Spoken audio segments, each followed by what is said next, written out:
Raisa kini penyanyi terkenal, ternyata dulu pernah jualan minuman.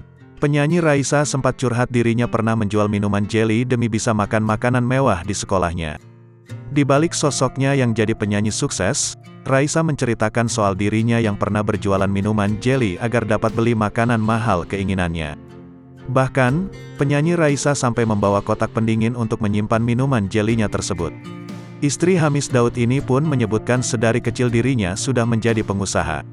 Apapun ia jual, salah satunya yaitu minuman jelly yang ia jajakan di sekolah.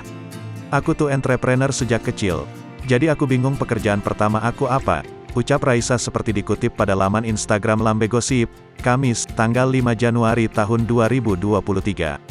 Lanjutnya, ia bercerita soal pengalamannya berjualan minuman jelly tersebut. "Jatohnya jual snack ya, bukan bawa kantong ya, malah ini bawa icebox, kotak pendingin, aku jualan minuman jelly yang dimasukin kulkas itu. Aku tuh beli dari agen, aku lupa ya berapa kayak 30-an ribu gitu. Terus aku datengin kelas per kelas," sambungnya. Berkat kerja kerasnya itu, pelantun lagu Mantan Terindah ini dapat membeli nasi sup iga yang paling mahal di sekolahnya.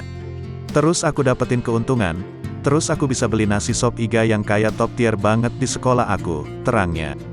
Potongan video tersebut pun tak luput dari perhatian netizen. Banyak yang keheranan gegara sekolah Raisa menjual nasi sup iga. "Mbak Raisa sekolah di mana sih kok ada sop iga di sekolahan?" beber netizen. Kendati demikian, Raisa memang dikenal sebagai penyanyi paling laris. Di balik kesuksesannya itu, ia tak malu untuk berjualan makanan dan minuman di sekolahnya. Raisa juga dikenal sebagai sosok artis yang rendah hati.